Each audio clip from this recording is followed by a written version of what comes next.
Ini hati-hati nih. Ini ada gerakan sekarang anti maulid, gerakan anti tahlil. Bahkan teman-teman saya itu, saudara-saudara kita, Pak, pernah nanya sama saya, Sauki, apa? Memangnya roh dibacain Fatihah pahalanya nyampe? Saya bilang nyampe, Pak.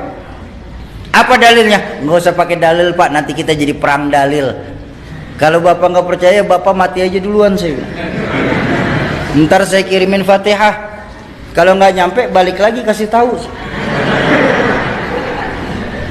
Lo kalau khilafiyah kita perbesar, Pak, sampai kiamat pun nggak akan selesai. Benar?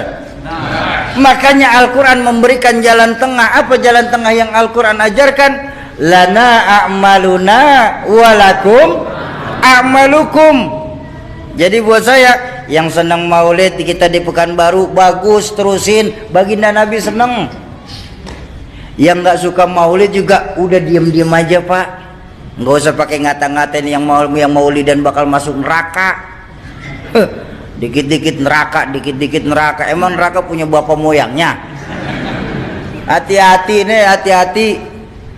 Nih kita di tempat kita nih di Pekanbaru ini masih banyak ulama-ulama, masih banyak guru-guru. Dan mohon maaf Bapak Ibu, cari ulama dan tuan guru kita nih yang sanad keguruannya mutawatir, sambung menyambung sampai kepada baginda Rasulullah Sallallahu Alaihi Wasallam. Ini penting sanad keguruan nih. Makanya saya agak kurang setuju ketika ada yang bilang bahwa hukum Islam itu cuma dua, kembalikan kepada Quran dan Sunnah. Buat saya orang bodoh ini, Bapak Ibu saya sekalian, buat saya orang bodoh ini, kalau kita mengambil hukum dari Quran dan Sunnah, terlalu pandailah kita, Pak. Kenapa? Bahasa Quran itu terlalu luas untuk diterjemahkan, Pak, kalau lewat terjemahan saja. Bahasa Quran dan hadis itu sangat luas kalau kita cuma memahami Quran lewat terjemahan. Satu contoh, mohon maaf, dalam Al-Quran yang diperintahkan itu cuma sholat. Betul apa enggak? Apa dijelaskan dalam Al-Quran sholat zuhur, asar, maghrib, isya, subuh? Di mana kita temuin? Hadis. Dalam hadis pun cuma dijelaskan 5,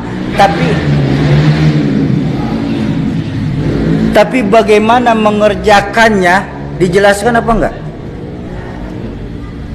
Contoh hadis yang paling gampang.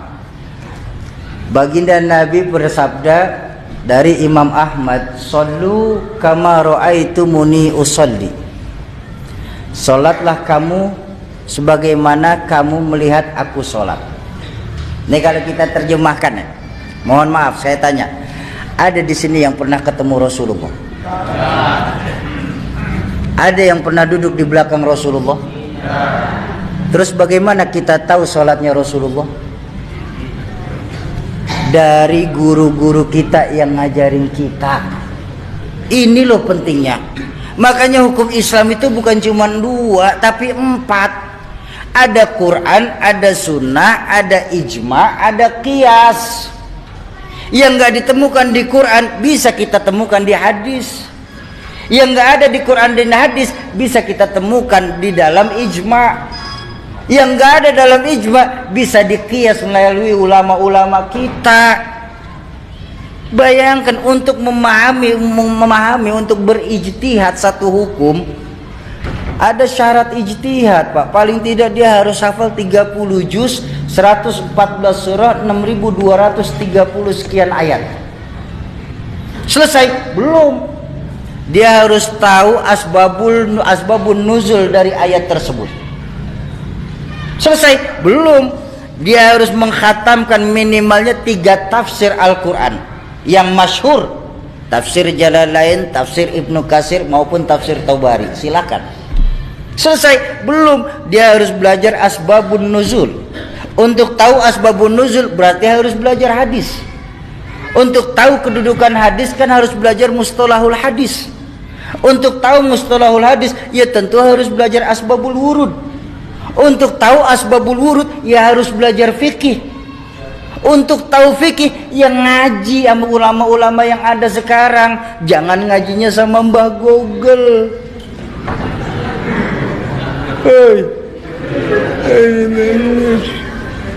Hati-hati. Enggak semua bid'ah itu jelek. Enggak semua yang tidak dilakukan Rasulullah itu jelek. La kullu bid'atin dhalalah. Ada enggak semua bid'ah itu jelek, ada bid'ah hasanah. Contoh. Quran yang lagi kita baca sekarang ini, Pak. Itu bid'ah, Pak. Benar enggak? Di zaman Rasulullah enggak pernah membuat mushaf. Semua langsung penghafalan kepada sahabat. Cuma ketika Rasulullah wafat di Khalifah Umar bin Khattab, banyak sahabat-sahabat hufaz pada meninggal dunia karena perang. Sebagai khalifah, Sayyidina Umar ini berpikir, nih kalau kayak begini Quran akan hilang karena banyak sahabat hufaz yang wafat. Lalu dibikinlah satu ide untuk memushafkan Al-Quran. Bahkan Sayyidina Umar sendiri berkata, hadza bid'atul hasanah. Ini sebaik-baiknya bid'ah. Bid'ah tapi masih baik. Jadi tidak semua bid'ah itu jelek, Pak. Kalau memang mengartikan semua bid'ah itu jelek, mohon maaf Bapak Ibu, mohon maaf. Ini muka kita muka bid'ah loh, Pak. Zaman Nabi nggak ada potongan kayak kita, Pak. Bid'ah tuh operasi plastik. Handphone yang Bapak Ibu pegang itu bid'ah tuh. Nabi nggak pernah pakai handphone kok. Bener? Buang. Ganti kaleng susu, sambungin benang. Ngomong dah tuh, halo. Ayolah kita sesama Islam nih, kita saling asuh. Jangan sama-sama kita malah saling gasak, gesek, gosok. Sudah waktunya kita nih sekarang meluruskan saf, merapatkan barisan. Musuh kita sekarang sudah jelas, Pak. Apa musuh yang paling nyata? Sekularisme dan liberalisme. Jadi selama mereka bersyahadat Tuhannya Allah, Nabinya Muhammad, merekalah saudara kita. Setuju? Jangan suka kita mengkafir-kafirkan.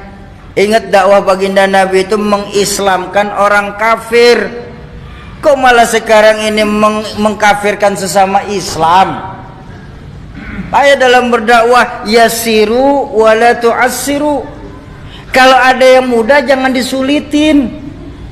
Basyiru wala tunaffiru.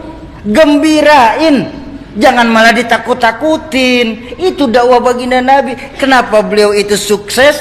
Karena beliau itu juga sebagai contoh dan panutan. Beliau sebagai contoh dan panutan buat kita. Jadi nggak bisa kita samakan dengan diri kita dengan baginda Nabi. Dan wajar ketika baginda Nabi itu diperingatin maulidnya, Pak. Jadi nggak ada istilah itu melakukan maulid itu bid'ah. Apa bid'ahnya? Oh, kita tambah kenal sama baginda Nabi. Ayo, bagaimana kita bisa tahu sejarah baginda Nabi kalau bukan lewat pembacaan sejarah baginda Nabi? Benar? Tuh Nabi Muhammad seorang manusia biasa, Sauki. Ulama nggak ada yang maksum, Sauki. Yang maksum cuma Rasulullah. Iya, saya setuju. Tapi kan ada sebuah makalah yang mengajarkan kita, laula murabbi ma araftu rabbi. Kalau saja tidak karena guru-guru kita ini, maka niscaya ditampan tidak akan kenal siapa Tuhan kita.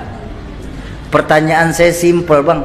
Di mana keimanan kita sebagai muslim? Yang ketika nanti di yaumil mahsyar semua kita ini akan dimintakan pertanggungjawabannya. Sudah termaktub dalam surah Yasin, al-yauma nakhtimu ala afwahihim wa tukallimuna aydihim wa tashhadu arjuluhum bima kanu. Mulut dikunci, tangan berbicara, kaki bersaksi atas apa-apa yang kita lakukan di permukaan bumi Allah ini. Di mana, Bang, nilai keimanan kita sebagai muslim, Bang? yang ketika nanti Allah Qadi Rabbul Jalil, beliau Allah akan bertanya kepada masing-masing kita, kamu orang tampan yang katanya Islam, di mana posisi kalian ketika kalian tahu agamaku lagi dihina-hina? Kamu yang katanya pecinta kekasihku Muhammad, di mana posisi kalian ketika kalian tahu di dunia ini kekasihku lagi disamakan dengan Insinyur Soekarno? Dan kalian yang ngaku-ngaku sebagai muslim, di mana posisi kalian ketika kalian tahu para wali-waliku di dunia ini lagi dicari-cari kesalahannya? Di mana nilai keimanan kita sebagai muslim sesungguhnya? Ayo di peringatan tablik akbar malam hari ini, kembalikan lagi nilai keyakinan kita kepada Allah Subhanahu wa ta'ala. Tanamkan kepada diri kita, kalau kita sendiri, yang kedua Allah. Kalau kita berdua, yang ketiga Allah. Jangan pernah pisahkan Allah dalam hidup kita. Setuju?